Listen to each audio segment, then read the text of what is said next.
challenge of desertification and drought, and we believe firmly that no country can address these challenges alone. No city can address these challenges alone. And so we must promote international cooperation through exchanging experience, through collective work. We can find innovative solutions to restore our land and to develop our cities. In conclusion, I would like to wish you every success for COP16. This is not just an opportunity to address collective challenges, but also a means to promote our work for the future. On behalf of Saudi Arabia, I would like to welcome you. We are going to work together for a better future. We are pleased to welcome you to COP16 of the UNCCD here in Riyadh. Thank you. أشكر سمو أمين منطقة الرياض على كلمته وأدعوكم. May I thank the Mayor of Riyadh and give the floor to the Deputy SG Amina Mohammed of the United Nations. You have the floor, madam. أعوذ بالله من الشيطان الرجيم. بسم الله الرحمن الرحيم. Your Highnesses, Your Excellencies, ladies and gentlemen, friends, Assalamu alaikum wa rahmatullahi wa barakatuhu. I thank the government of the Kingdom of Saudi Arabia for hosting this crucial gathering. Thank you, my brother, my friend, Ibrahim Thiaw, the Executive Secretary of the UNCCD, for your outstanding leadership. COP16 marks 30 years of the Convention to Combat Desertification. Yet, never before have so many people been affected by land degradation and drought. 40% of fertile land is now degraded, and the results are dire. Rising inequalities, people hungry, people displaced, livelihoods and businesses threatened, environments destroyed, and the foundation of peace, stability, and security rocked. On the current basis of current trends, by 2050, 3 in 4 people will be affected by drought worldwide. But you are in Riyadh to turn the tide. I urge you to focus on 3 priorities. First, strengthen international cooperation on land degradation and restoration. This is in all our interests. No region, no biome, no nation is immune to drought. Ending degradation and boosting restoration requires good governance, regulatory policies, early warning systems, and action across sectors. This COP can drive these efforts forward, reinforcing dialogues, addressing data gaps, and jump-starting collaborative implementation of the Convention, with regular progress reviews that span sectors. The Riyadh Global Drought Resilience Partnership, led by the Kingdom of Saudi Arabia, is a welcome step in the right direction. It will support 80 of the world's most vulnerable nations to build drought resilience, including by leveraging finance for critical areas. Now we need a clear roadmap to champion drought resilience and land restoration at scale and speed. Second, I urge this COP to ramp up restoration. We have a reservoir of 1.5 billion hectares of degraded land that can be rehabilitated, cared for, and put back into production. The benefits are numerous. Land restoration is a solution to many sustainable development priorities. It can tackle poverty and hunger and help secure fresh water for all. It acts as a social and economic safety net, and it can generate millions of green jobs for our young people. And it is an immense economic opportunity. Every dollar invested can generate up to $30 in return. Restoring over 1 billion hectares is projected to generate up to $1.8 trillion annually. But we need clear investment strategies that unleash the full benefits of land restoration and ensure they are equitably distributed to all. And third, I urge you to prioritize the mass mobilization of finance to scale up these investments. Cumulative investments must total $2.6 trillion by 2030. That is what the world spent on defense in 2023 alone. To date, only 18% of these investments have been realized. We need a step change in finance, and we need those responsible for damage to pay for repairs. Today, private enterprise are leading causes of degradation, particularly agriculture, mining, and cotton production. But taxpayers heal the wounds. Domestic resources account for almost 3/4 of land restoration investment. The private sector represents just 6%. Every land user, big or small, should invest in their land to ensure their business remains sustainable. Governments must end subsidies that incentivize harming land and replace them with measures to encourage land-positive investments. Development assistance investments must scale up support to combat desertification, land degradation, and drought. Excellencies, land sustains us, and we are destroying it. Action cannot wait. I count on you all, together, in solidarity, to take the chance you have in Riyadh to deliver a successful COP for peace, for prosperity, and for the planet. I thank you.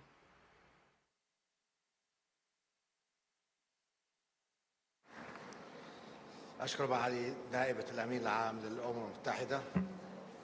الآن أدعو I would like to thank the Deputy SG of the United Nations and give the floor to the Executive Secretary of the CCD. You have the floor, sir.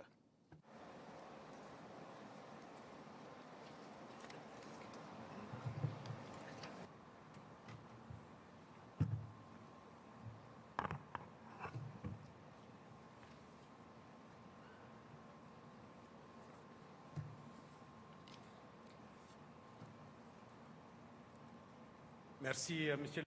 Thank you, Mr. President. Mr. President of the Conference of the Parties, Your Royal Highnesses, Excellencies, distinguished delegates, ladies and gentlemen, welcome to Saudi Arabia. Ahlan wa salam wa marhaba. Saudi Arabia is a land where hospitality and generosity are not just traditions, but are a way of life, deeply anchored in society and culture down through history. Like the date palm that stands tall against the winds and the sand waves of the deserts, offering its fruit to all who draw near. The Saudis are known for their open hearts and their unvarying kindness. And what of the camel? As we mark this International Year of the Camelids, the camel, which endures the harshest desert conditions, a symbol par excellence of resilience and perseverance. Here, hospitality has endured down through the ages, welcoming guests from around the world with warmth and respect. The act of offering dates with Arab Cafe is a way of making you feel at home, sharing with you not just food, but also a piece of heritage and national pride. I know that you will share my experience and that you will feel at home here during your stay in Saudi Arabia. Mr. President, our planet has become sick through land degradation. Close to 40% of its surface is now affected. This disease is progressing at a terrifying pace. Every year, healthy lands of the size of Egypt are affected. As the planet's immunity falls, opportunist viruses are causing an unprecedented epidemic cocktail of drought, of dust and sandstorms, water shortages, all exacerbated by climate change and biodiversity loss. This picture, bleak though it may seem, could also be seen as a glass that's half full rather than a glass half empty.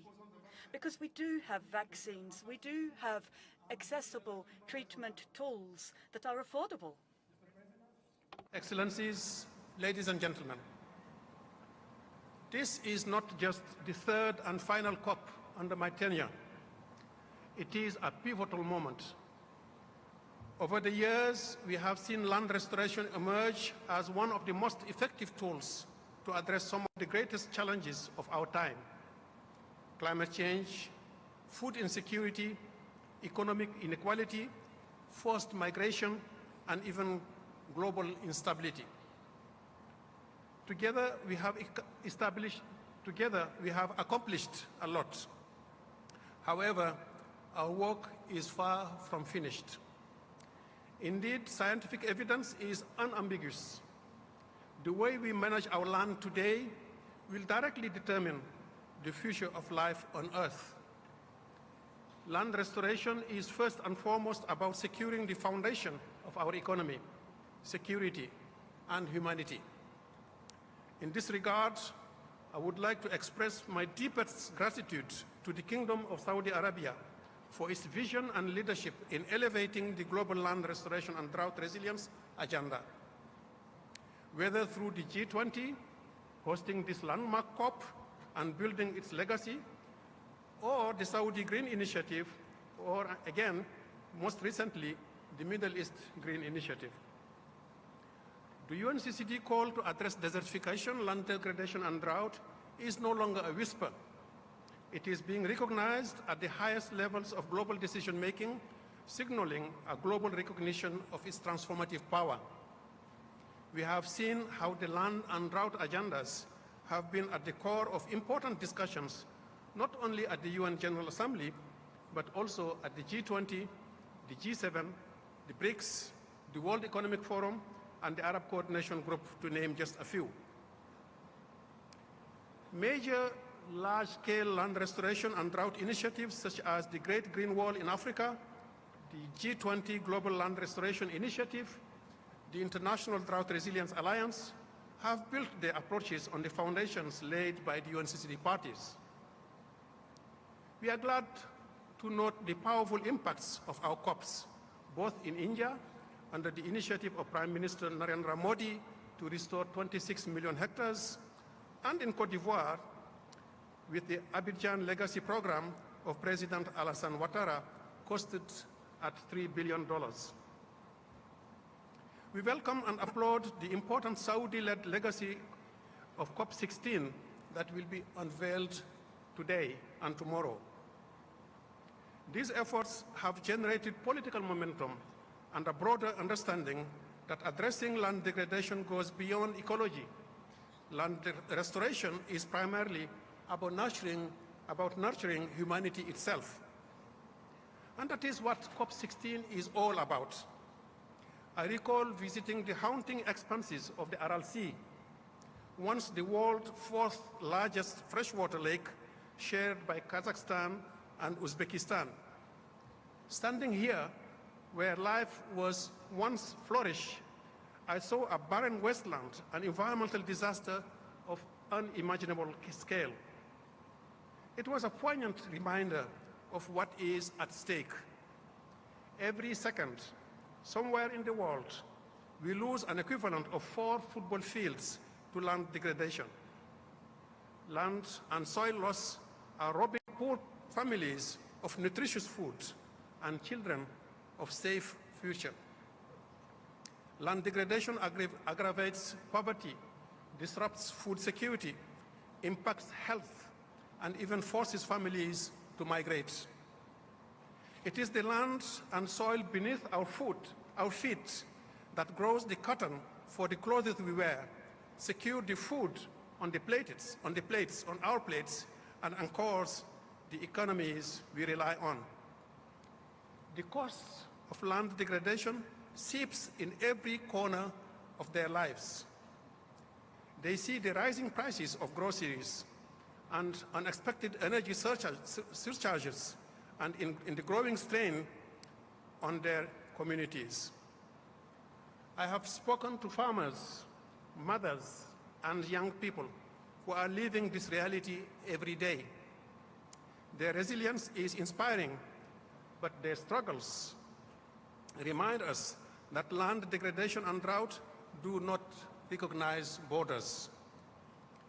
Power blackouts multiply as dams go dry due to drought. Nuclear plants in Europe have struggled to stay operational as rivers dry up.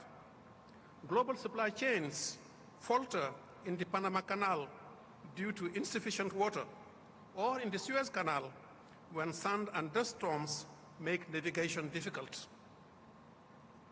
By 2050, 3 in 4 people globally, an estimated 7.5 billion people, will feel the impact of drought. The stories I have heard And the places I have seen make one thing clear: we must act now to restore our lands. They are the foundation on our everything. For the first time, through the UNCCD national reporting, we now have an evidence-based estimate of the alarming status and trends in land degradation. According to the UNCCD data, in the 4 years to 2019, healthy land, the size of India and Nigeria combined, was affected by land degradation. Agriculture, overgrazing, urbanization, mining, deforestation, and other factors are driving this decline, compounded by climate change. But a deeper injustice and inequalities exist. Those who farm often do not own the land. Women only own 13% of agricultural land. 13%, I said, 1/3 of agricultural land, for example. When they do own, it is often a marginal land. Those who produce are often at the very bottom of global value chains and rarely benefit from them. Rural communities are being left behind, while the wealth created from their labor often fills someone else's basket. So COP16 is our reliance on land, but it is also about resilience. COP16 is specifically about drought resilience. Multiple articles of the convention text refer to drought. The last 7 COPs have had decisions related to drought, and COP16 will hopefully be remembered as the conference where the most important decisions on drought were made. We are all gathered here to make COP16 a historic moment. The world expects parties to adopt a bold decision that can help turn the tide on the most pervasive and the most disruptive environmental disaster. Drought is a slow onset, a silent killer. Drought wreaks havoc on nations' economies. It provokes or amplifies massive wildfires. It disrupts food production and water security. Drought disrupts energy production, both hydro and nuclear, 2 low-carbon sources. Droughts have become more frequent, more intense, and have expanded into new territories. No country is immune. No biome is spared, not even tropical and boreal forests. So after 30 years of deliberations, including 6 consecutive years of intergovernmental working groups, all eyes are on us. This is a lot of pressure, but we must seize the pivotal moment. Together, we can reverse the trends of land degradation and build a more resilient world to drought. Together, we can make a real difference in people's lives. Together, we can unlock the true potential of our land and protect our planet, our home. Mr. President, before I conclude, allow me to express UNCCD's deep gratitude to the outgoing president from Côte d'Ivoire for not only hosting us in Abidjan in 2022, but for successfully leading the COP Bureau for the last 2.5 years. While negotiations at COP16 are led by governments, I want to pay tribute to members of civil society, other non-state actors, including business, for their unprecedented contributions and participation. Allow me to also express my gratitude to the UN family. Thank you for your unwavering support. My gratitude goes to all executives of UN agencies and treaties, to international organizations and intergovernmental organizations, academia, financial institutions who have played a key role in helping design and run the thematic days of this COP. To all exhibitors in beautiful pavilions and all who populated the most beautiful green zone I have ever seen, to all invisible hands who spent endless hours to make this conference happen, I only have one word: shukran. بالنسبة لبلدنا المضيف شكرا. for the host country, I would like to thank the Kingdom of Saudi Arabia. May I thank the King and the people. Accept, please, our heartfelt thanks. Thank you, and thank you again, and thank you again for your hospitality. I thank you for your generosity. May the peace of God be upon you.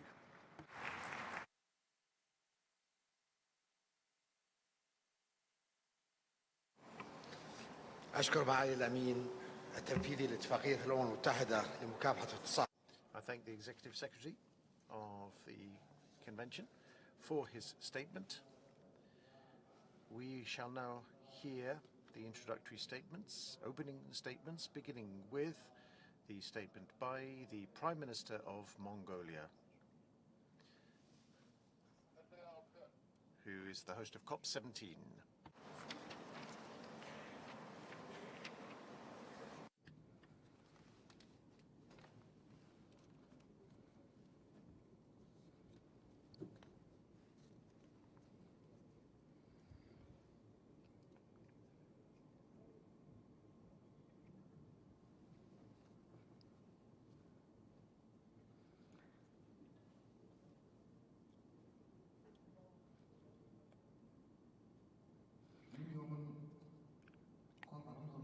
At the outset,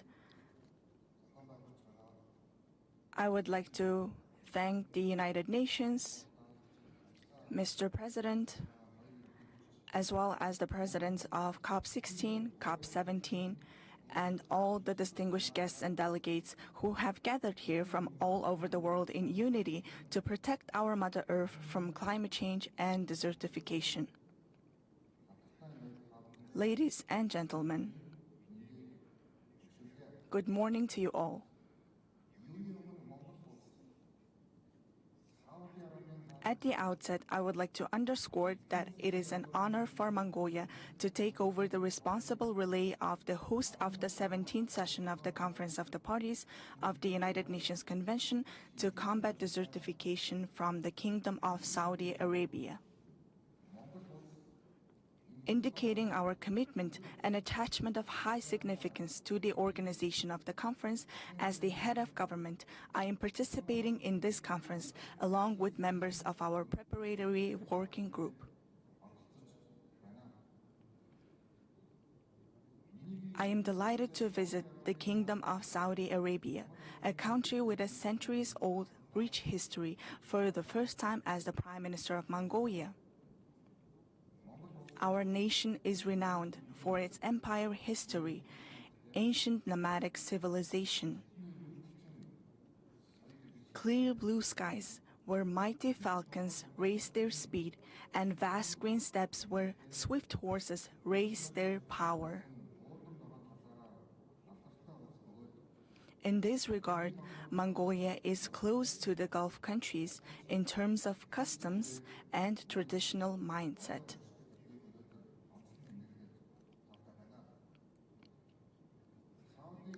I want to express my heartfelt gratitude to His Royal Highness Prince Mohammed bin Salman, Crown Prince and Prime Minister of the Kingdom of Saudi Arabia, representative of the great leaders of the new era, who is setting an example internationally through his noble deeds, such as Saudi Vision 2030, the Saudi and the Middle East Green Initiatives, and MISC Foundation for Youth Development, as well as to his government for successfully hosting the 16th session of the Conference of the Parties of the UN Convention to Combat Desertification.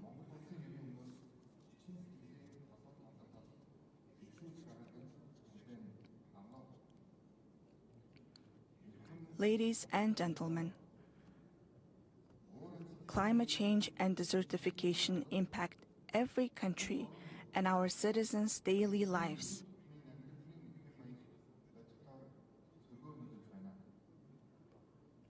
According to the United Nations, the frequency of natural disasters in Mongolia has doubled over the past 2 decades.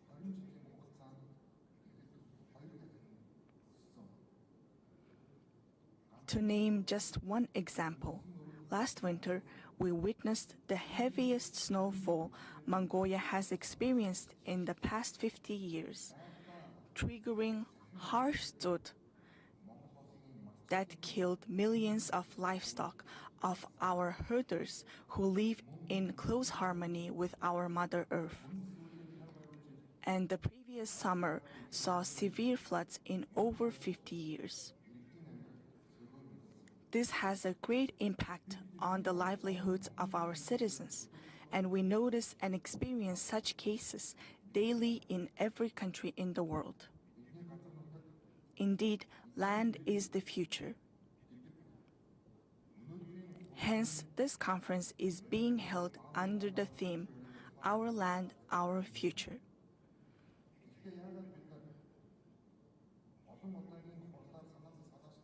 I truly commend and agree with the statement of this conference, but it is very important for us to understand and remind us that we need to work even closer to address the challenges of our time. And the current situation warned us to stand for each other, to safeguard our land, which is the future of humanity. In other words, it is very important for us to stand for each other and support each other and work even closer.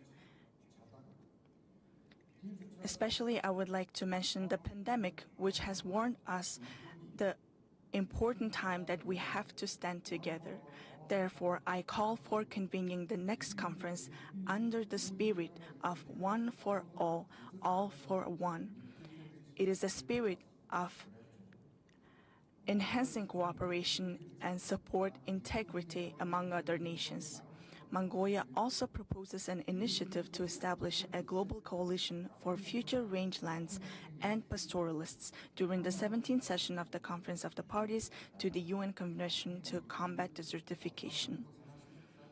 I believe you will discuss in detail about this initiative during this COP. I wish to take this opportunity to express gratitude for your support of the UN General Assembly resolution declaring 2026 the International Year of Rangelands and Pastoralists. Honorable guests and delegates, with the view to achieving the Sustainable Development Goals, the Government of Mongolia aligns its activities and collaborates in close partnership with international organizations and other countries on climate action and affordable and clean energy. Hence, we have newly established the Ministry of Environment and Climate Change. We are implementing the Billion Trees National Movement at the initiative of the President of Mongolia. Since its launch, 84 million trees have been planted, bringing the number of seedlings to 63 million, which is considered a good practice among other nations. Moreover, Mongolia has joined the High Ambition Coalition for Nature and People, which aims to designate 30% of the land as protected areas by 2030 to combat desertification and create a comprehensive forest ecosystem. Currently, 21% of Mongolia's land mass is under national protection, and we aim to increase this number step by step. Mongolia has always paid special attention to wildlife conservation and traditional nomadic pastoralism. I am pleased to note that initiatives such as Responsible Nomads and Sustainable Kashmir implemented within this policy are commended internationally. We are also working to carry on comprehensive reforms to support green solutions and investments and introduce green banks and green financing schemes to support the green transition.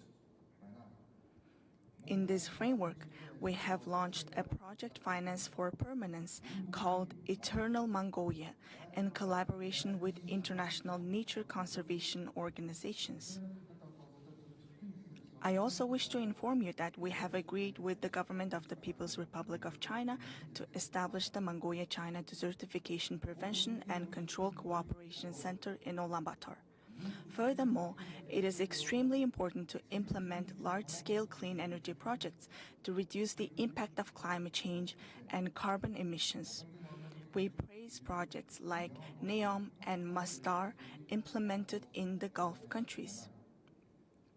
Mongolia also prioritizes the transition to clean energy and energy price liberalization and has begun to realize major reforms in the investment and tax environment to promote clean energy production. In this regard, we invite governments, investors, wealth funds, and the private sector to cooperate with us in these projects for mutual benefit, especially in supporting Mongolia's renewable energy transition. Ladies and gentlemen, in Mongolia, July is an excellent time when we celebrate our Nadam festival. During this time, we also organize the annual Mongolia Economic Forum right after the Nadam festival. Taking this opportunity, I invite you to Mongolia to enjoy our Nadam, a symbol of the conservation of pristine nature and living in close harmony with Mother Earth, and participate in the Economic Forum. I wish the 16th session of the Conference of the Parties of the UN Convention to Combat Desertification great success. Dear guests and delegates, I invite you to attend COP17 in 2026. Let us reunite in Mongolia, the land of the eternal blue sky. Thank you very much.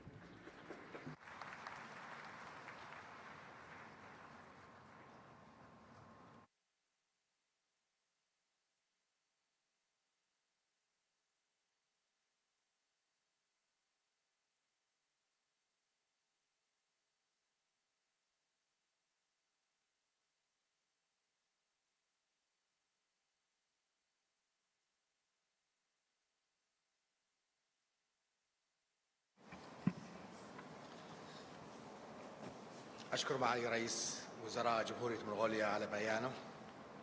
الآن أدعو I would like to thank the Prime Minister of Mongolia for his statement, and I now give the floor to Professor Rockstrom.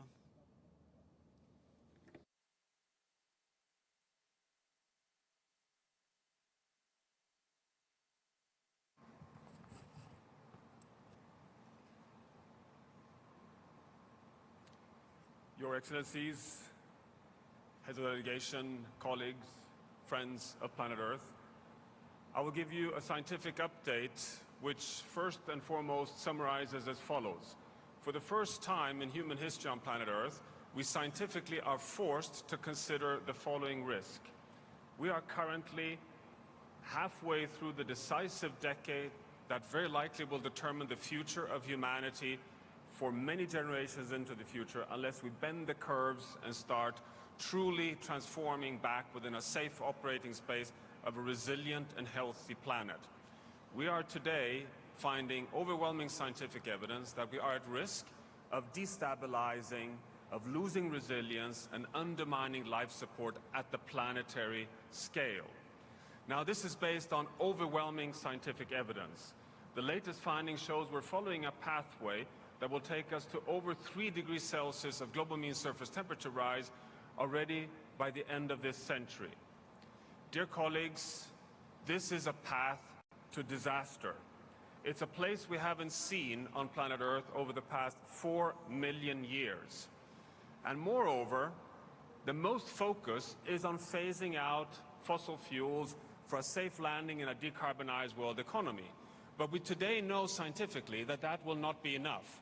Land is the fundamental determinant of the resilience of the entire planet. We therefore know today that decarbonizing the energy system must be simultaneously moved very decisively with being stewards of sustainable land systems. And as has been pointed out several times already this morning, we are on a very dangerous path. 15 million square kilometers of land have already been lost to land degradation. That's an area equivalent to the largest continent on planet Earth, Antarctica. We're losing 1 million square kilometers of healthy land each year. And remember this, scientifically we know today that managed land is actually a source of greenhouse gases. The single largest economic sector emitting greenhouse gases, 23%. But intact land that we manage, ecosystems that are what we can today define as intact nature, roughly 50% of the land surface, is actually still a carbon sink. So remarkably, land is moving in the wrong direction, but at the same time, we know that land can be our savior and can be a fundamental part of the solution. So that's the juncture we've reached. We also know that degrading land is connected directly to so much of the extreme impacts that today is impacting millions of people through droughts, floods, heat waves, fires, all the extreme events we today know not only are caused by us humans, but also are occurring more frequently and are more severe, are connected with land. Therefore, we need to understand that when we talk about the hockey stick of rising temperatures on Earth, now touching for the first time 1.5 degrees Celsius, which as we know is the sister convention of the UNCCD, the limit that we've agreed to hold, that the only way to hold it is actually to also manage land. Now, therefore, the conclusion, what science is trying to communicate to the world today, is that land is no longer something that is only the basis for livelihoods, for prosperity, for human well-being. It's also a component for drought resilience, for the health of the entire Earth system. It regulates systems like climate stability, biodiversity and health ecosystems, and freshwater supply. It is therefore about planetary health as well as human health. But it's also, as we all know, serves as the foundation for food security, for clean water, and for shelter for all humans. And here we have what I would argue to be the integrating guideline for our future towards a safe operating space for humanity, which you see here in green. We have scientifically identified the 9 planetary boundary systems, the big environmental biophysical systems that regulate the health, the stability, the resilience of the entire planet. To put it simple, we have to stay within the safe operating space for these 9 environmental processes to have the chance of a livable future for all future generations on Earth.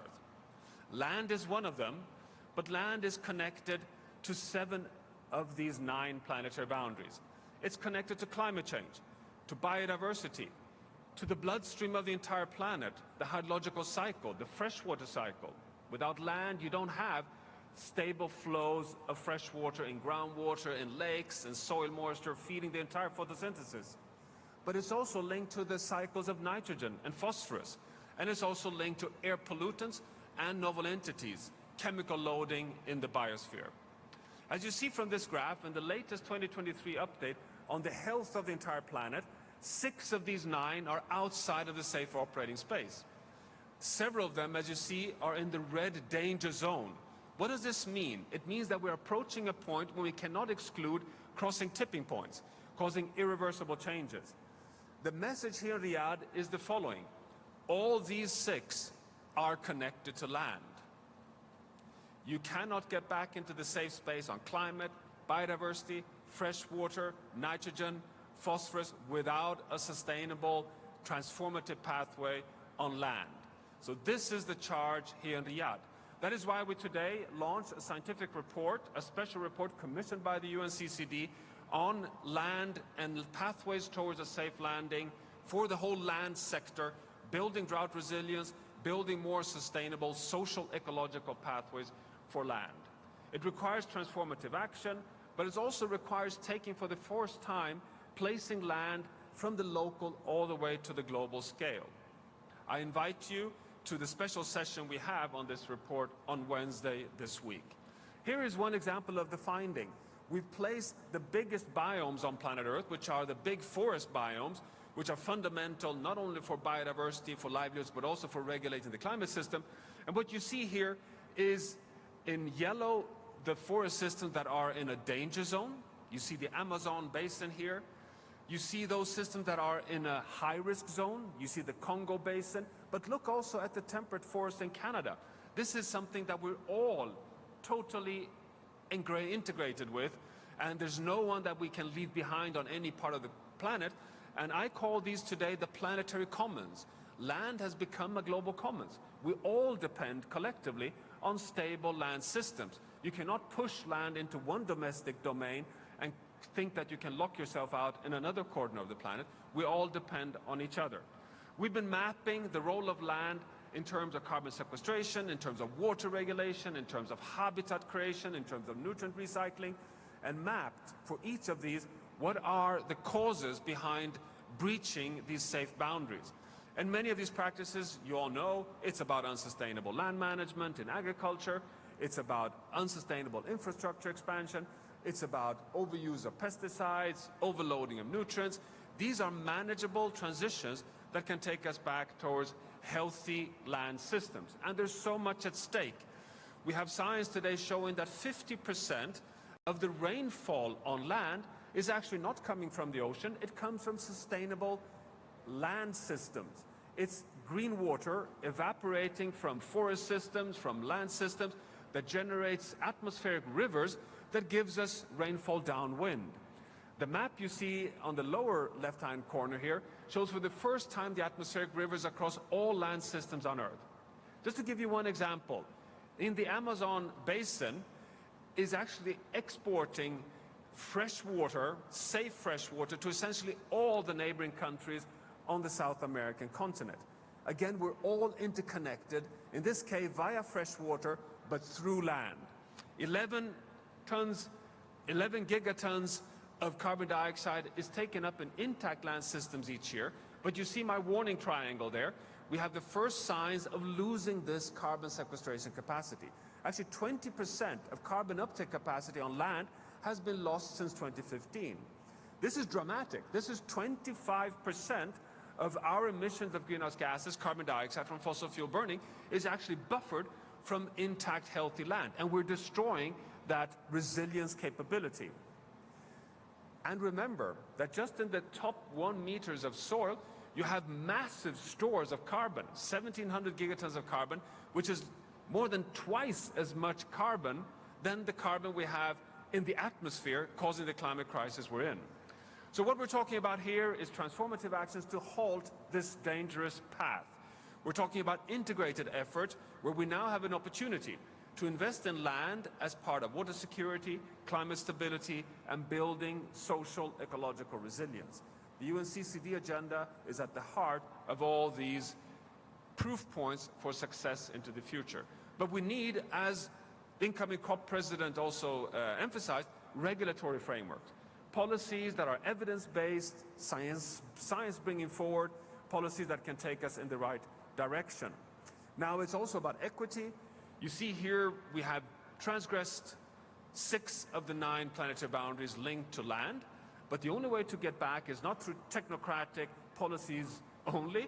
We also need equity, fairness, and recognizing that there's a very unfair distribution of the impacts from the global environmental change processes we're following. So, dear colleagues, as a closing takeaway, number 1, land is science-proven central to people, but also to the stability and health and livability of the planet. And this is now under threat. Investing in sustainable land use is critical not only to combat land degradation, but it's also fundamental for economic stability. It's fundamental to avoid displacement, migration, and potentially also conflicts. It is fundamental for stability of societal development. It's fundamental for climate stability and food security. And finally, functioning science policy interface is fundamental. It's absolutely needed, and that is, of course, on the agenda for COP16 here in Riyadh. So I wish you good luck with these deliberations, and I really hope that we can have some science-based policy making in this area. Thank you very much.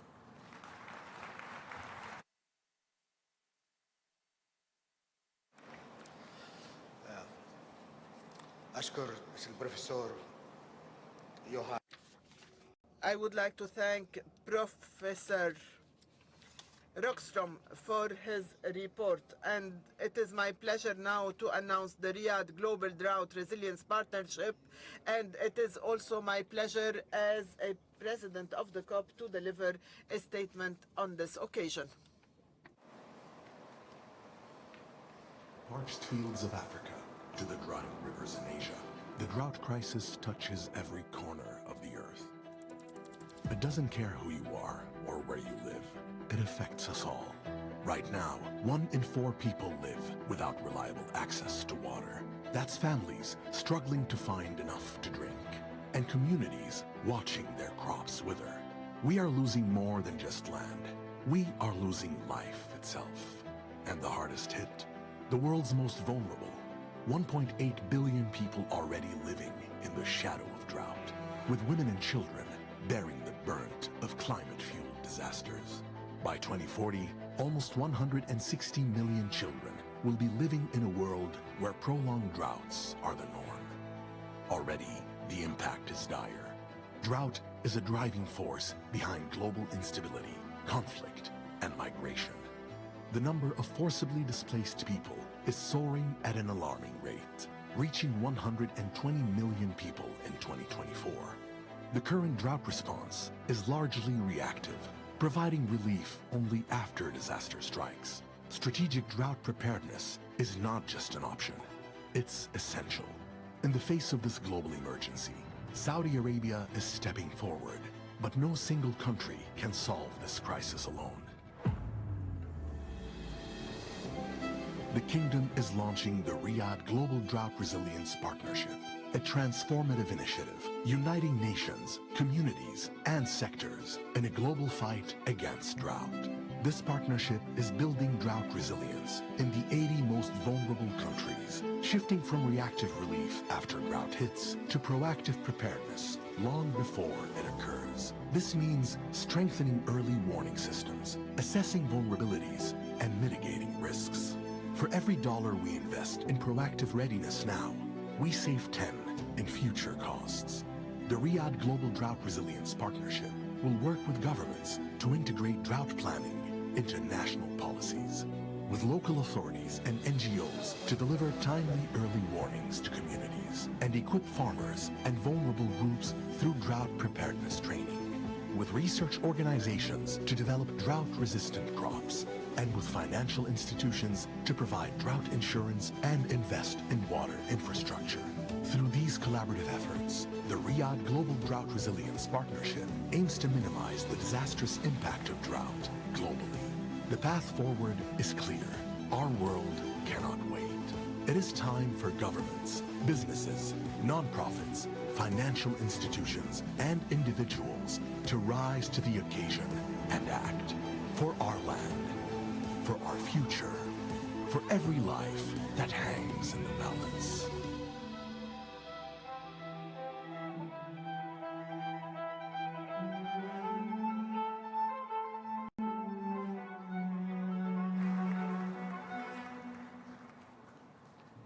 بسم الله الرحمن الرحيم. In the name of Allah, most compassionate, most merciful, may God's peace and blessings be upon the Prophet, excellences, heads of delegations, members of delegations, dear participants, may God's peace and blessings be upon you all. It is my pleasure to announce the launching of the Riyadh Global Drought Resilience Partnership, which aims at promoting multilateral efforts to promote resilience to drought, namely in the countries most impacted by drought. It includes proactive partnerships to support the UNCCD. It is my pleasure to announce that the government of the Kingdom of Saudi Arabia will support this initiative with the amount of $150 million in the coming 10 years. Dear participants, Drought is increasingly challenging our lives. Namely, 2 billion people are impacted by drought. The current approach is based on post-recovery by supporting the local communities. Our Riyadh Global Partnership aims at promoting partnership between countries, organizations, and relevant stakeholders for the sake of a preventive approach, proactive approach, by implementing strategies and plans to face drought in a comprehensive manner by assessing risks, early warning systems, transfer of knowledge, and increasing capacities by innovative solutions based on agriculture, such as drought-resilient crops, and providing financing for the infrastructure in terms of water, risk, also helping small farmers to counter such challenges. All this aims at increasing resilience and limiting the economic and environmental and social impact of drought. Announcing and declaring this Riyadh Global Drought Resilience Partnership is based on our conviction that we need to promote efforts at all levels in order to face drought. Land degradation. The Kingdom of Saudi Arabia has adopted modern and accelerated steps in this context at the national, regional, and international levels. We have adopted the National Strategy for the Environment, Green Saudi Environment, Middle East Green Environment, as well as the G20 Global Land Initiative. We also work on promoting international cooperation in the field of water resources, and we have established the International Water Institution. I would like to thank all the partners that supported this global Riyadh partnership so that we can increase our resilience to drought, namely the Secretariat of the UNCCD and the Arab Coordination Group, the UN Environment Programme, the World Economic Forum, and I invite all countries, organizations, and stakeholders to join this international initiative so that we can increase our common capacity to be resilient in the face of drought as per the goals of the UNCCD, and to have a positive impact on the lives of billions of people all around the world. May God's peace and blessings be upon you all.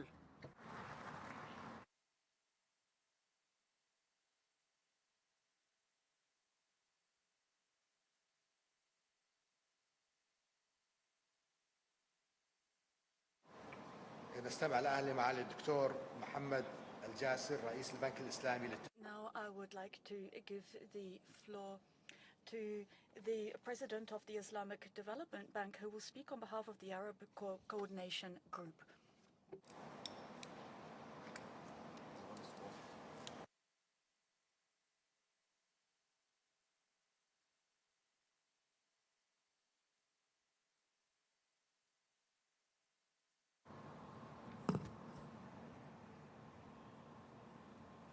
بسم الله الرحمن الرحيم. Your Highnesses, Your Excellencies, distinguished guests, ladies and gentlemen, Assalamu alaikum wa rahmatullahi wa barakatuh. It is indeed a profound honor to address you today on behalf of my esteemed colleagues, the heads of Arab Coordination Group member institutions. At the outset, I would like to congratulate the COP presidency, led by the Kingdom of Saudi Arabia through His Excellency Abdurrahman Abdul Muhsin Al Fadli, and the UNCCD Secretariat, led by the Executive Secretary, Brother Ibrahim Tao, for the successful opening of this 16th Conference of the Parties here in the vibrant city of Riyadh, the capital of my beloved country. Over the next 2 weeks, we have a vital opportunity to address the escalating challenges of drought, land degradation, and desertification, issues that severely impact many of our member countries and communities around the globe.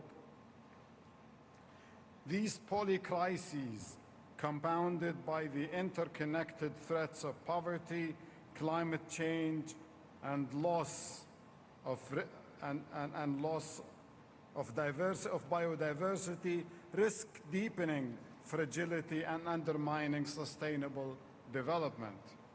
The Arab Coordination Group takes pride in its collaboration with the Kingdom of Saudi Arabia and the UNCCD Secretariat over the past year in preparation for this pivotal conference.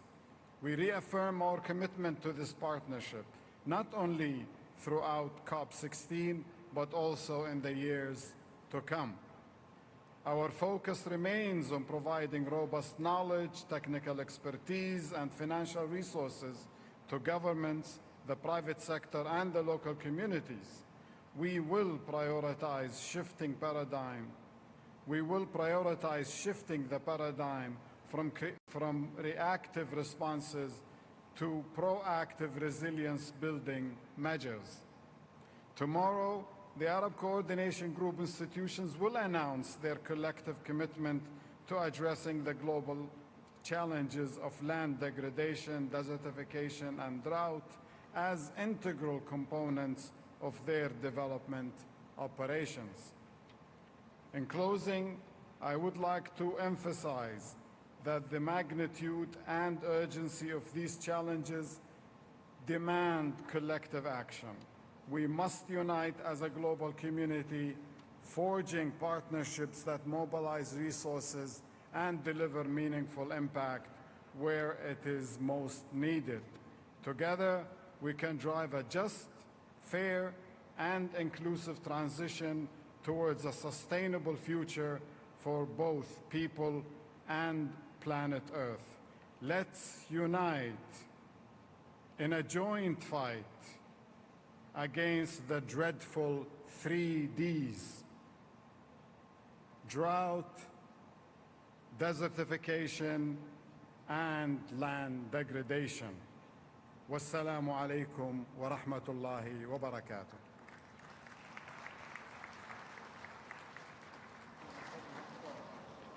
أشكرك معالي الدكتور محمد رئيس البنك الإسلامي. Thank you to Mohammed Al-Jasser, President of the Islamic Development Bank.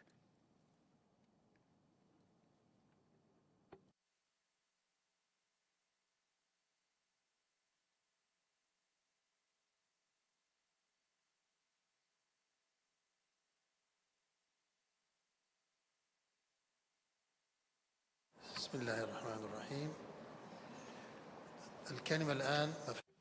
In the name of God, the compassionate and the merciful, I now give the floor to the representatives of the regional groups, the interest groups, and the representatives of NGOs. And I would ask them, please, to keep their statements brief. And I would now like to give the floor to the representative of Morocco on behalf of the group of African states. You have the floor. بسم الله الرحمن الرحيم والصلاة والسلام على أشرف المرسلين سيد رئيس مؤتمر الأطراف لاتفاقية الأمم المتحدة لمحاربة التصحر. Mr. Chairman of the conference, COP, UNCCD, Executive Secretary of the Convention, also distinguished delegates, ladies and gentlemen. From the outset, may I voice all my thanks to the Kingdom of Saudi Arabia and the custodian of the two holy mosques, King Salman bin Abdulaziz Al Saud, as well as His Royal Highness Prince Mohammed bin Salman, for the warm welcome we've received and the generous hospitality extended to us. This is nothing new from Saudi Arabia. Mr. President of the Conference of the Party, may I commend you also for having been elected to chair the work of this conference, and I wish you every success in the way you oversee this work, and I will not fail to thank the Secretariat also for the efforts made to hold COP16. Mr. President, ladies and gentlemen, This session is entitled Our and Our Future, and this session is an opportunity to galvanize our joint efforts to build a better future for future generations. The importance of this session may come from three main points. First of all, this is the convening of the first conference of the parties in the Middle East and North Africa, a region deeply affected by desertification, land degradation, drought, and climate change.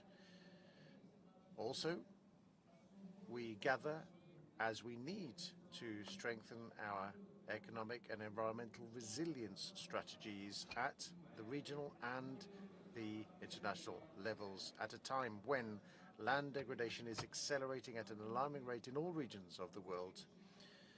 We also note the exacerbation of the problem of drought, both in terms of frequency, severity, and geographical extent. And thirdly, this session is important because there is this need to achieve sustainable development goals, including neutralizing land degradation, which is an effective tool to address climate change, to ensure food security, to reduce poverty, and to guarantee the sustainability of natural resources. This session is also important because it is being held in Saudi Arabia, which is known for its dynamism, especially with regards to drought and desertification issues. In that connection, may I underscore the huge, extraordinary efforts undertaken by Saudi Arabia in this area, and in particular through the launching of the Green Middle East and the 20th Summit, the G20 rather, initiatives. Also, this new initiative designed to promote regional and international cooperation to promote green coverage, biodiversity, to combat desertification and drought, and also with this need to meet international. Mr. President, ladies and gentlemen, the land degradation in the previous years has led to many losses at the socio-economic levels and also posed one of the major environmental challenges. In this sense, accelerating the implementation of anti-desertification programs and implementing sustainable land management mechanisms has become an urgent need to reverse degradation and restore ecological balances. In this context, the international community is now more than ever called upon to respond to the great challenges of sustainable land management in an environment fraught with multiple constraints: climate change, scarcity of water resources, rapid population growth, and urbanization. COP is therefore an opportunity. COP16 is therefore an opportunity that must be fully utilized in order to adopt coherent and action-oriented decisions that will lead to tangible achievements on the ground.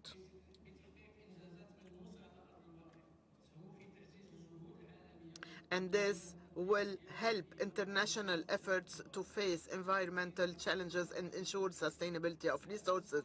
Mr. President, ladies and gentlemen, at the regional level, African countries attach great importance to this conference and hope that their concerns will be taken into account, namely when it comes to drought, land degradation neutrality, in addition to sand and dust storms, land tenure, and gender approach. Our countries are also concerned about the mid-period assessment of the strategic framework of the UNCCD. Drought is still an issue that did not have the attention it deserves, despite being one of the main focuses of the UNCCD since its adoption.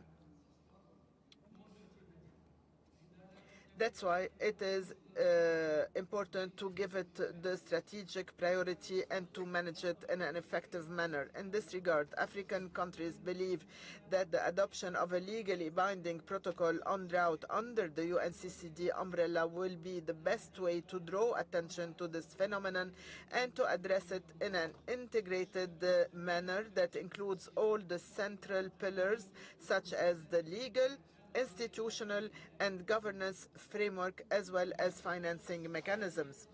When it comes to land degradation neutrality, African countries that are parties to this convention have fully committed to the land degradation neutrality target setting program.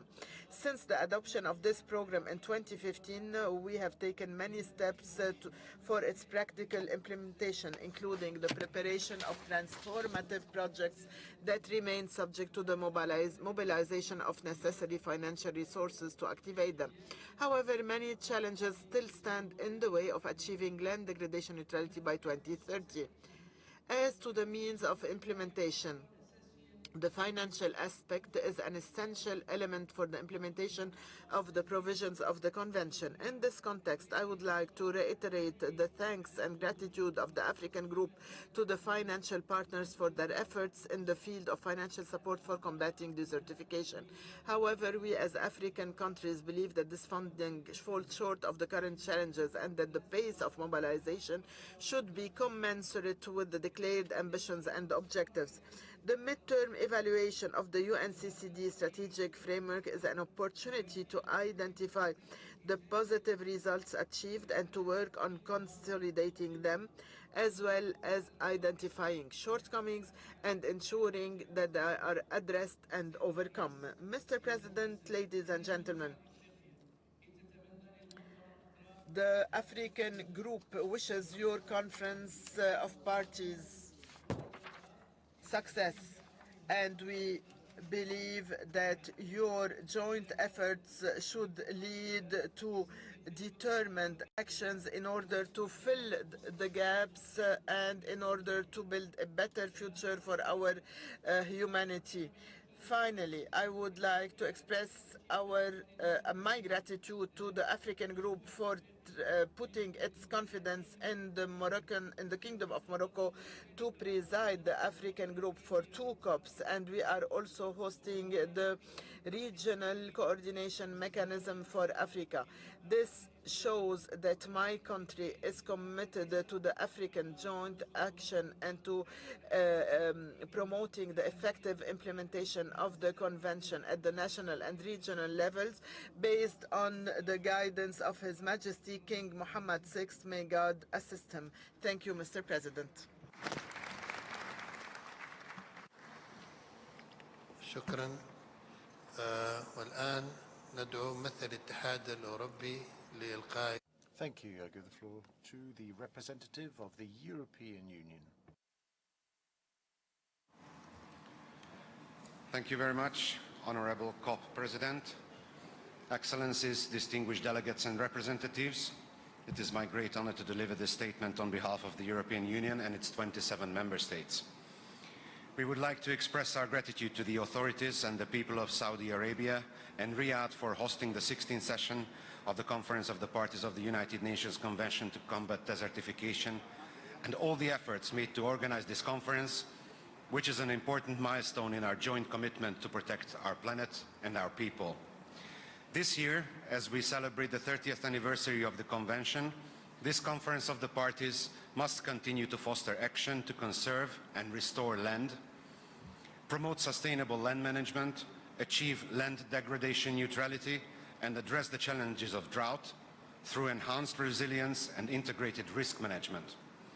The theme of this COP, Our Land, Our Future, underscores the pressing urgency of taking action to combat desertification, land degradation and drought. It calls attention to the destructive impacts of unsustainable agricultural practices, deforestation and the decline in soil health, all of which are worsened by the climate change, biodiversity loss, pollution, unsustainable natural resource management and unsustainable consumption and production. The state of our land is intrinsically linked to the future of our planet and generations to come, making it critical that we act now to secure a sustainable and prosperous future for all.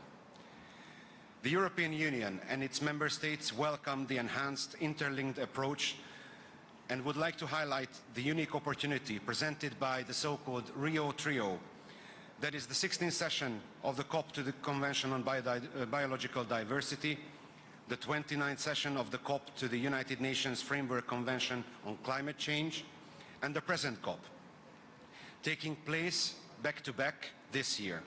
It is our common interest that the 3 multilateral environmental agreements, without neglecting their specificities, mutually support each other. This will contribute more effectively to the implementation of the 2030 Agenda for Sustainable Development and the achievement of its SDGs and addressing climate change, biodiversity loss, pollution and desertification, land degradation and drought in a synergic manner. The COP and the decisions taken will mark a significant milestone in elevating sustainable land management to its rightful place on the global political agenda and reinforcing the momentum gained. These efforts are essential for halting and reversing land degradation and desertification, tackling drought, conserving biodiversity, and addressing climate change through both mitigation and adaptation.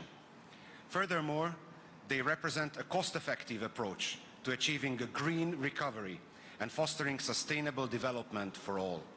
As emphasized in both the second edition of the Global Land Outlook and the Economics of Land Degradation reports, investing in sustainable land management and restoration, particularly through the implementation of nature-based solutions, delivers substantial social and economic benefits.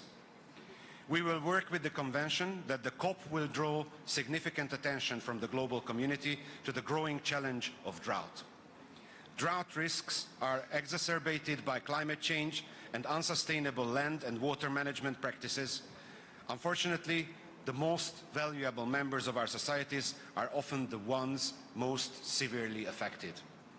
We look forward to the outcomes of the discussions at this COP, particularly on addressing the underlying systemic drivers of drought risks and by fostering sustainable land management for proactive drought risk management. This effort must be supported by renewed political attention at all levels and strengthened action across all sectors to enhance national capacities for monitoring and early warning systems, risk and impact assessment, mitigation, preparedness and response. Such measures are vital to bolstering the resilience of societies, economies and ecosystems against the impacts of drought. At the same time, we must enhance our efforts to transition away from fossil fuels and to eliminate and redirect environmentally harmful subsidies which also have a direct effect and impact on desertification and land degradation. We expect that this COP will strengthen the integration of critical issues into UNCCD initiatives, including land tenure, to secure access and ownership rights for all, the impacts of sand and dust storms on vulnerable populations and economies, gender responsiveness and equality to advance the implementation of the Gender Action Plan and to achieve the empowerment of all women and girls, as well as addressing migration and forced displacements driven by desertification, land degradation and drought. The UNCCD program and actions offer comprehensive and cross-cutting solutions. We need to foster a whole-of-government, whole-of-society approach to ensure the effective implementation of the Convention. It is essential to strengthen partnerships and engage a diverse array of stakeholders, including the private sector, civil society organizations, children and youth, across all levels, from community and local to regional, national and global scales, taking into account the relevance of valorizing also the local knowledge. This is a call for us to embrace our collective responsibility in reshaping global production and consumption practices in line with Agenda 2030 that call of us to reach a sustainable world while transforming agricultural and food systems and promoting sustainable value change that positively impact ecosystems and the people who depend on them. The European Union and its member states are committed to working with their partners in our global common journey towards achieving land degradation neutrality. Our response must be effective, multilateral and grounded in solidarity, considering and addressing the DLDD impacts on peace and security. As we address the urgent challenges of desertification, land degradation and drought, it is essential to highlight the EU's commitment to transformative action in land management, emphasizing sustainable practices and resilience building. By striving for land degradation neutrality by 2030. We aim to restore ecosystems, enhance food and water security, and support the livelihoods of vulnerable communities, valorizing sustainable solutions, including nature-based solutions. This effort requires our collective will and innovative solutions, building on the experience on the field and driving us toward a sustainable future for all. The EU and its member states are deeply committed to collaborating with all parties and stakeholders in the fight against desertification, land degradation and drought, and we look forward to engaging in meaningful discussions together to overcome these challenges, identify sustainable solutions, and create new opportunities to the affected peoples and communities, starting from the most affected. We are confident that the outcomes of these conversations will guide our actions and help us more effectively address the critical challenges related to achieving land degradation neutrality. Thank you very much for your attention, and I wish a good work for all of us. Thank you very much.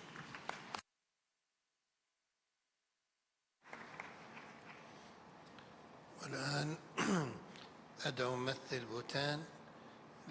I now give the floor to the representative of Bhutan, speaking on behalf of the Asia-Pacific Group.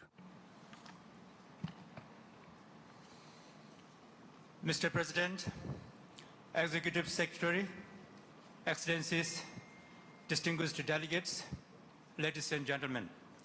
On behalf of the Asia-Pacific Group, it is a great honor for Bhutan, as regional chair for Annex II, to deliver this opening statement at this 16th session of the Conference of the Parties to the United Nations Convention to Combat Desertification.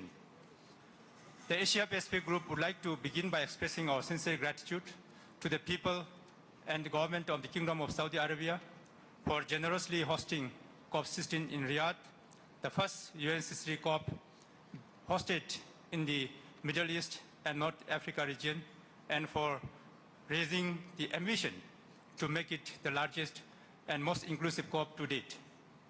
Annex II is proud to see yet another UNCCD event being hosted in our region, following COP10, COP13, and COP14, hosted by the Republic of Korea, China, and India, respectively, COP21 in Uzbekistan last year, and we also look forward for COP17, which will be hosted by Mongolia in 2026. Mr. President, our region stretches from mountains to islands, hyper-arid areas to tropical humid areas. We are one of the most densely populated and simultaneously one of the most vulnerable to the impacts of desertification, land degradation, drought, sand and dust storms, climate change, loss of biodiversity, and other related challenges. Many of our nations face significant threats that affect soil health, including severe water and land scarcity, critical soil depletion, pollution, political conflicts, and war, which affect livelihoods, food security, and sustainable development. Addressing these challenges requires collaboration, cooperation, and shared responsibility, which underscores the vital role of the Asia-Pacific Group within the UNCCD. United by these common issues and in partnership with other parties, we reaffirm our commitment to work towards achieving land degradation neutrality, building the resilience of communities and ecosystems to drought, facing climate change and biodiversity loss challenges, and securing the future of our planet and our people. We also stand ready to support the Kingdom of Saudi Arabia to ensure a productive, progressive, ambitious, and successful COP16. COP16 indeed marks a pivotal milestone coinciding with the 10th anniversary of the UNCCD, a time to celebrate and reflect on our past achievements, but most importantly, it presents us with the opportunities to consolidate our commitment and accelerate action towards a land degradation neutral world. Let us use this occasion to renew our determination and drive forward with even greater momentum to meet the pressing challenges ahead. Mr. President, Excellencies, as we gather under the theme Our Land, Our Future, the agenda before us includes several critical issues of utmost importance to the Asia-Pacific group.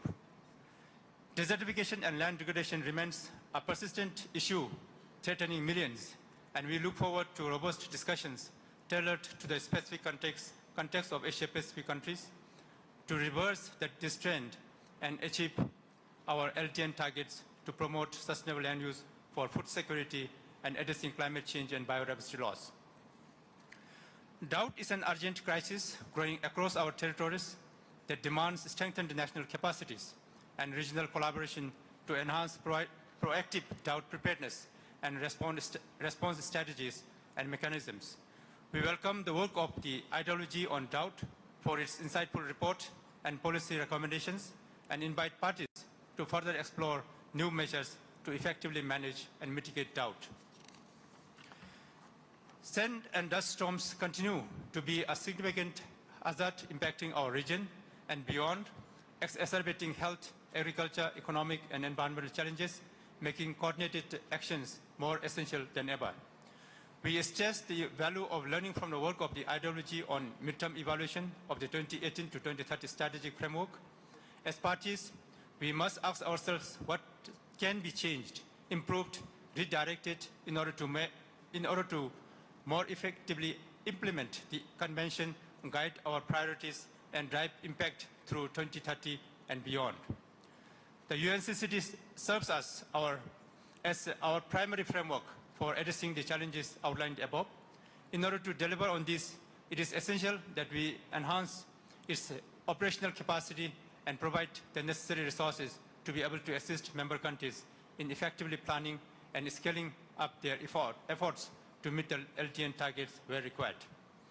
Mr. President, Excellencies, we also welcome the upcoming discussions on the UNCCD's program and budget, enhancing land tenure security, the land degradation migration nexus, and the need for more gender responsive policies, including men and women empowerment and youth engagement.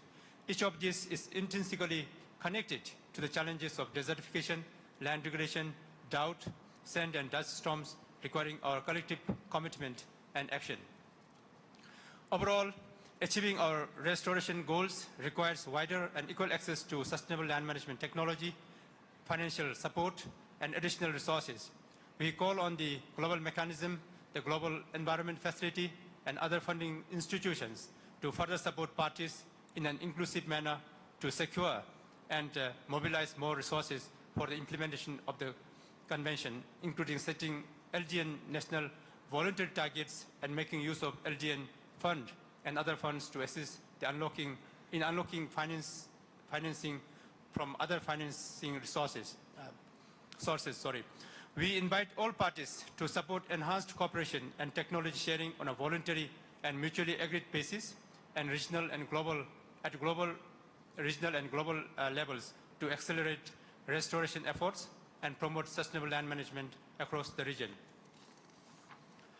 In this regard, we also highlight the importance of partnership initiatives such as the Changwon Initiative, G20 Global Land Initiative, and the Peace Forest Initiative, including initiatives under the UNFCCC and UNCCD that support the implementation of our convention, including with the private sector.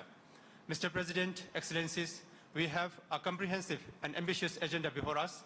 We commend the Secretariat and the UNCCD-related bodies for their efforts over the past decade to expand the Convention's scope and integrate new topics. Thanks to their work, this Convention has become more holistic and responsive and enables greater stakeholder engagement.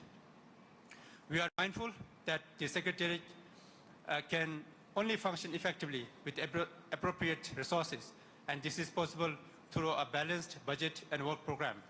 We encourage COP16 to engage in budget discussions that lead to cost-effective decisions to help improve the delivery of the UNCCD's vital work program. As we look toward COP17 in Mongolia, it is important to draw attention to emerging issues newly added to the COP agenda: grasslands and rangelands conservation and restoration, and sustainable agri-food systems, in order to lay a solid foundations for future discussions. Annex 2 also encourages parties to support decisions fostering synergies between the UNCCD and the other Rio conventions. By aligning our efforts, we can address interconnected challenges more effectively, leverage shared resources, and create a cohesive approach to achieving the 2030 Agenda for Sustainable Development and its Sustainable Development Goals. Mr. President, while we recognize that COP16 may present challenges, we approach them with optimism and purpose. We encourage all delegates to engage with a spirit of cooperation, innovation, and urgency, knowing that the decisions made here will shape the future of our lands and the well-being of the communities that rely on them, including future generations.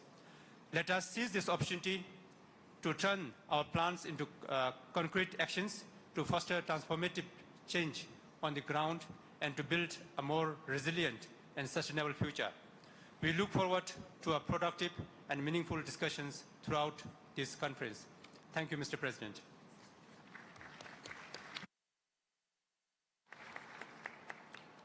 شكرا مجموعة آسيا المحيط الهادي. I thank the Asia Pacific Group and now give the floor to Ecuador, speaking on behalf of the Latin American and Caribbean states. You have the floor. Señor Presidente, tengo el honor de realizar. Mr. President, I have the honor to deliver this statement on behalf of the countries of the Latin American and the Caribbean Group, GRUA. We express our gratitude to the government and the people of the Kingdom of Saudi Arabia for their warm hospitality and for hosting the COP16 of the United Nations Convention to Combat Desertification, the UNCCD. We also extend our appreciation to the Secretariat for their diligence in preparing this meeting and for their support to our countries. Mr. President, Latin America and the Caribbean region is one of the most biodiverse regions of the planet, but it is highly vulnerable to desertification, land degradation, and drought, problems exacerbated by the negative impacts of climate change. For this reason, we reaffirm our determination to implement the Convention, the 2018-2030 Strategic Framework, and to strive to achieve the goal of a land degradation neutral world. Fulfilling the commitments under the UNCCD framework is crucial for our region. We therefore call for urgent and coordinated global actions to address desertification, land degradation and drought, and this for the benefit of the people, as well as for increased, adequate and predictable means of implementation, including financing, capacity building, technology transfer, and scientific and technical cooperation. At COP16, drought should be elevated as a primary focus in our discussions. As a region, we will seek to build consensus based on a progressive and balanced approach, especially considering the needs of developing countries.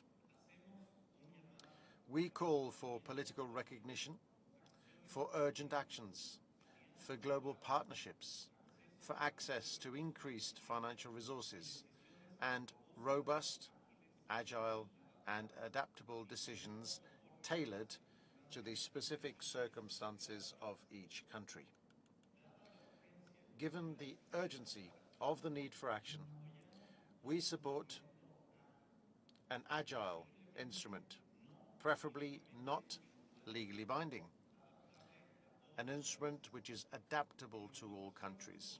In our common efforts, we should all consider a dedicated financial mechanism for drought-related projects and the development of indicators and targets aligned with national realities. Additionally, we believe it is essential to continue addressing the challenges faced by vulnerable populations, including indigenous peoples and local communities, as well as addressing how to address other items related to gender, to forced migration due to land degradation, land tenure, and other emerging matters. The international community must address the challenges and needs related to desertification, land degradation, and drought faced by developing countries, including small island developing states, SIDS, LDCs, the least developed countries, and also middle-income countries. We also emphasize the complementarity between the UNCCD and other multilateral environmental agreements while respecting the purpose, the scope, and the financing requirements of each international instrument. Finally, we stress the need to continue raising the global profile of the UNCCD and to develop effective communication strategies involving other stakeholders, including youth organizations, civil society, the private sector, international financial organizations, and academia. We foresee a successful COP16. You can count on the commitment of GRULAC countries to achieve progress and substantive results that contribute to a more sustainable future for this and future generations. Thank you very much indeed, Mr. President.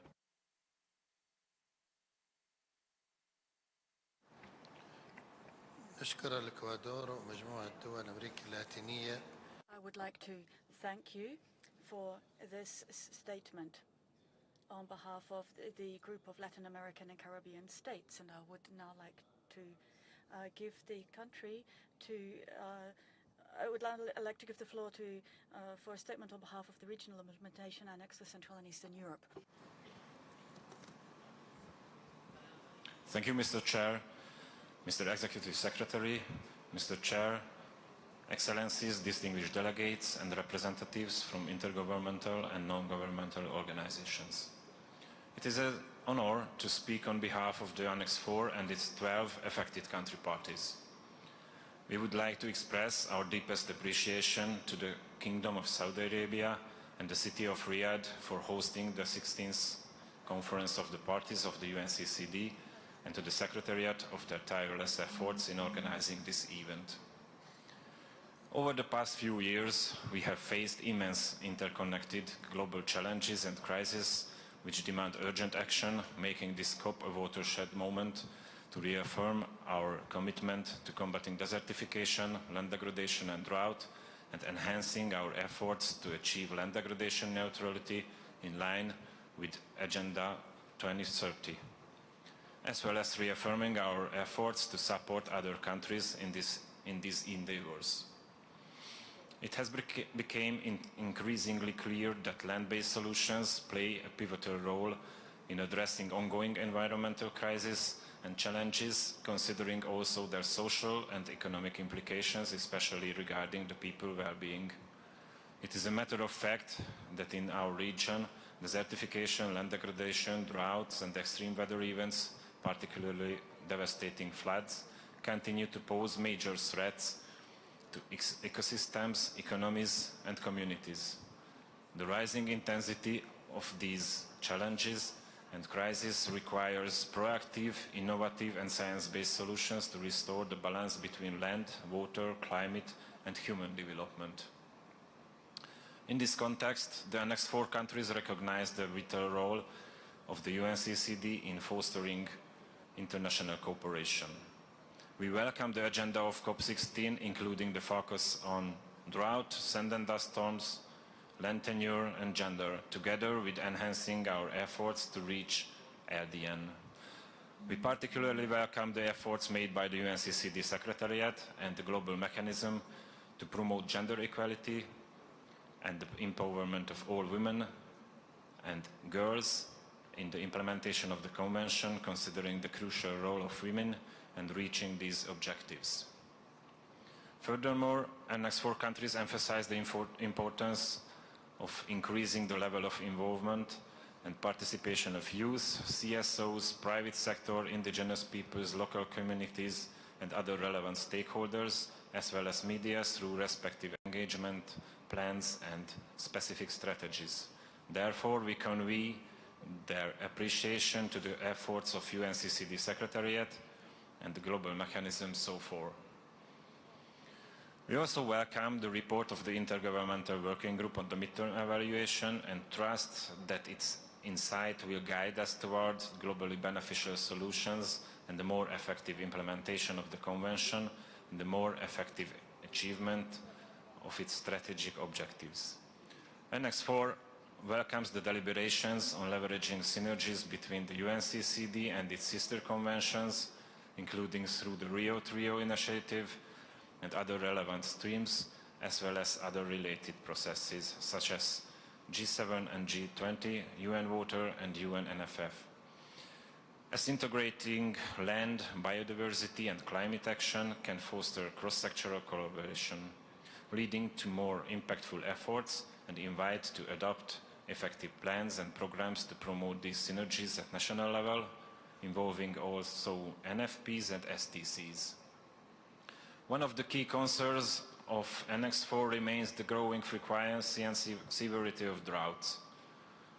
Since the previous COP, our region has faced severe droughts, significantly harming our agricultural production, food supply, biodiversity, health and livelihoods.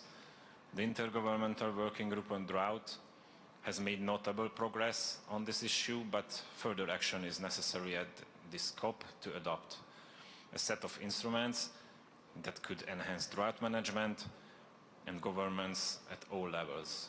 Furthermore, we also welcome efforts made in the other processes, such as IDRA's initiative to prepare an international drought resilience observatory, and we would invite all to follow this initiative.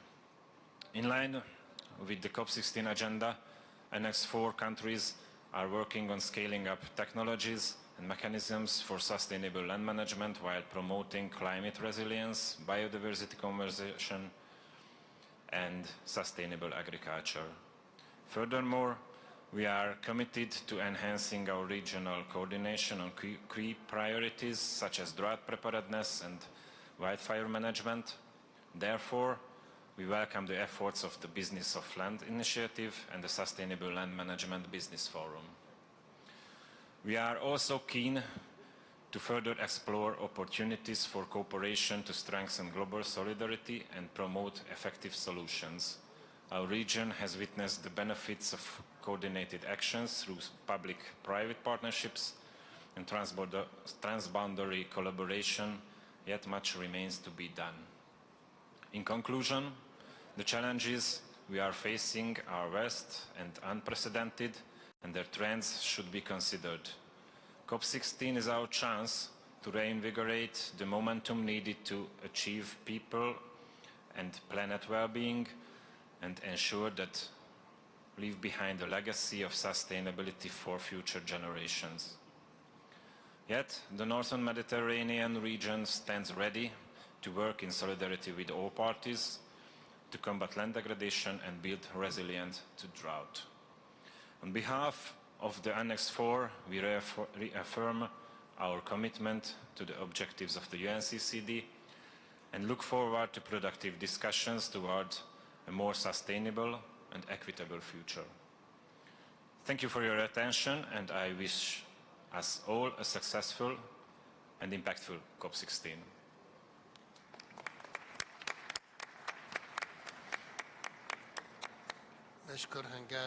We would like to thank Hungary and the countries of Annex 4 for the Northern Mediterranean. And I give the floor now to the representative of Azerbaijan to deliver a statement on behalf of the regional implementation Annex for Central and Eastern Europe. Executive Secretary, Excellencies, distinguished delegates, ladies and gentlemen. On behalf of parties of Annex 5 region, I am pleased to deliver this statement at the opening of 16th Session Conference of Parties of the Convention. We would like to thank the Kingdom of Saudi Arabia for its warm welcome and hospitality. We would like to congratulate all 197 parties to UNCCD on the 30th anniversary of UNCCD that is celebrated this 2024. We acknowledge what is achieved so far, and it's our common responsibility to join to find ways on how land restoration can be accelerated for the sake of global environmental sustainability. The global character of UNCCD is undeniable. Its role as a sole legally binding global instrument dealing with land management and drought issues shall be reinforced by all of us. As a convention of universal ratification with an open scope, it has strong synergies with Rio Conventions and other environmental legal instruments. Thus, sustainable land management is a milestone for effective climate adaptation and biodiversity conservation. SDG 15 Target 3, which aims to strive towards land degradation neutrality by 2030, is a driving force for many countries to strengthen policies for sustainable land management. To reach the SDG 15.3, the scope of the UNCCD is a responsible custodian agency should be extended beyond arid, semi-arid, and subhumid areas. In this regard, we encourage UNCCD to take further actions to consider full range of terrestrial ecosystem. For the UNCCD to be fully recognized as a global document, we consider that this issue should be incorporated in decision on midterm evaluation. The text proposed for the draft decision has already been shared with all parties. We would like to express our gratitude to the Intergovernmental Working Group on midterm evaluation of UNCCD 2018-2030 strategic framework for their work, as also independent evaluators for the preparation of corresponding report. We expect that findings and recommendations arising from Intergovernmental Working Group midterm evaluation work will serve as a foundation for more effective implementation of the UNCCD strategic framework during its second half, ensuring increased visibility, recognition, and enhanced political influence of the Convention. Addressing drought management at global level is priority of the UNCCD, which is particularly important for Central and Eastern Europe region. Due to climate change, drought conditions are increasing in frequency and severity in all parts of the world, aggravating land degradation. Therefore, we would like to highlight the importance of the work of the Intergovernmental Working Group on Drought and its challenging and important mission for developing effective policy to address proactive drought management. We recall that the Convention is committed to fully integrating women across all its action and domains. The Annex 5 countries attach important the need of supporting women and enhancing their capacities to implement Gender Action Plan and its roadmap. Our region also acknowledges that land tenure is critical in achieving land degradation neutrality and addressing drought. We do assure that the Annex 5 region will continue to make every effort on national and regional level towards land implementation of the objectives set at COP16. We call upon parties and donors to increase financial commitments and promote innovative financing such as public-private partnership and leveraging climate finance for land restoration. Integrating land degradation into national budget will ensure sustained funding. By strengthening the UNCCD's financial foundation through the global cooperation, we can accelerate sustainable land management and achieve our common goals. I thank you for your attention.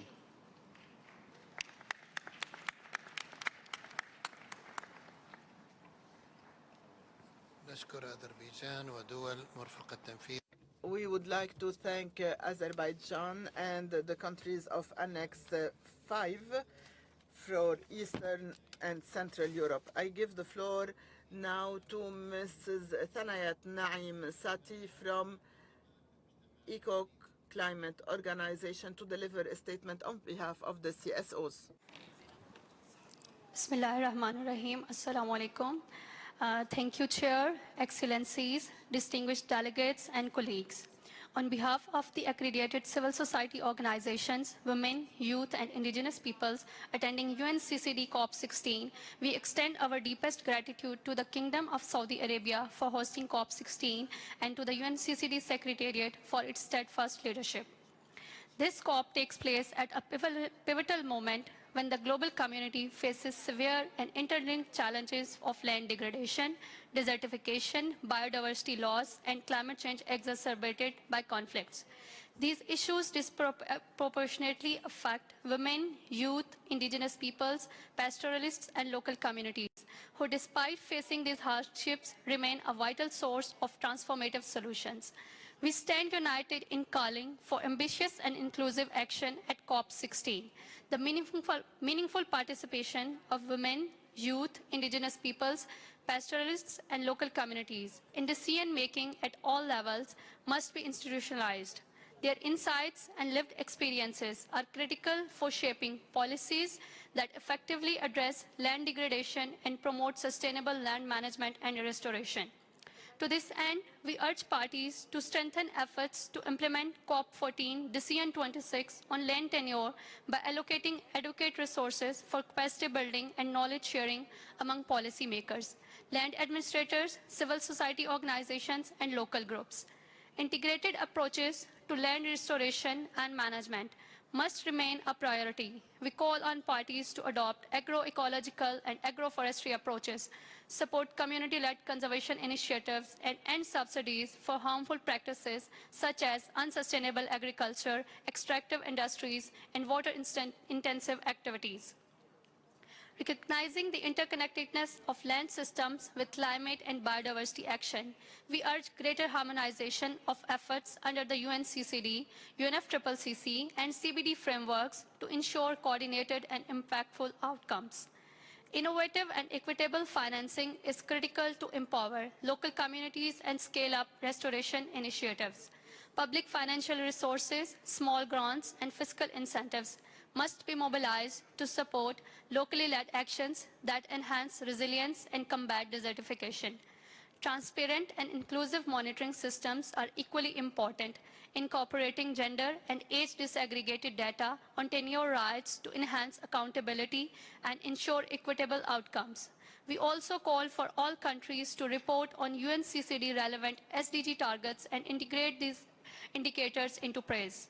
To promote inclusivity, we urge support for the gender and youth caucuses, the establishment of an indigenous peoples caucus, and strengthened implementation of the Gender Action Plan, including a gender expert in the science policy interface, appointing gender focal points at the national level, and enabling meaningful civil society participation through training platforms, and financial support will further bolster these efforts. As we mark the 30th anniversary of the UNCCD, let us seize this moment to scale up actions against desertification, land degradation, and drought. It is time to translate declarations into decisive action for a sustainable and equitable future. Thank you.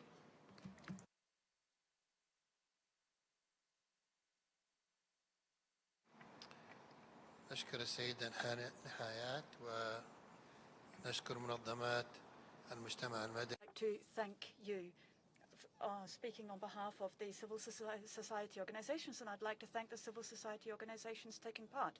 This was the last speaker at this opening session. Now we are going to, we will hear subsequent statements at a later session. Now, delegates,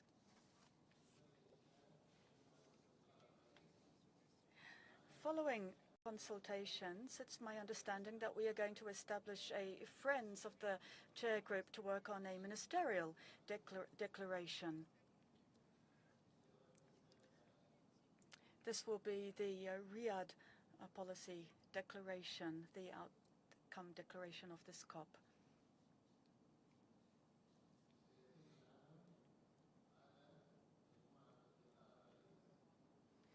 The Friends of the Chair Group will be facilitated by a group representing the COP presidency, and a report on the outcomes of its work will be submitted directly to me in my capacity as president. May I therefore take it that the conference wishes to establish a Friends of the Chair group to work on the ministerial declaration, namely the Riyadh policy declaration of COP16?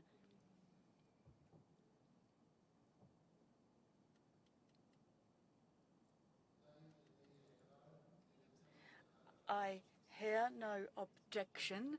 It is so decided. Thank you very much.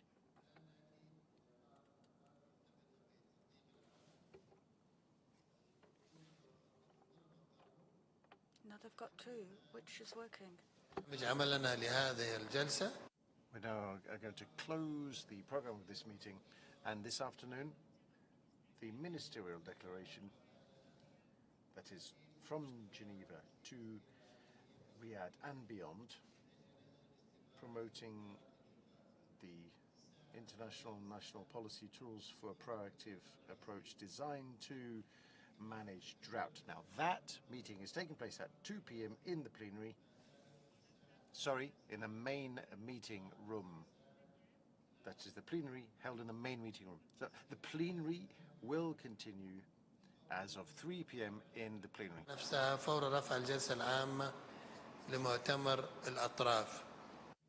The Committee of the Whole will take place immediately after the COP. For further information about COP16 and the other meetings, please turn to the website of the conference and the site on the implementation of the convention. This meeting stands adjourned.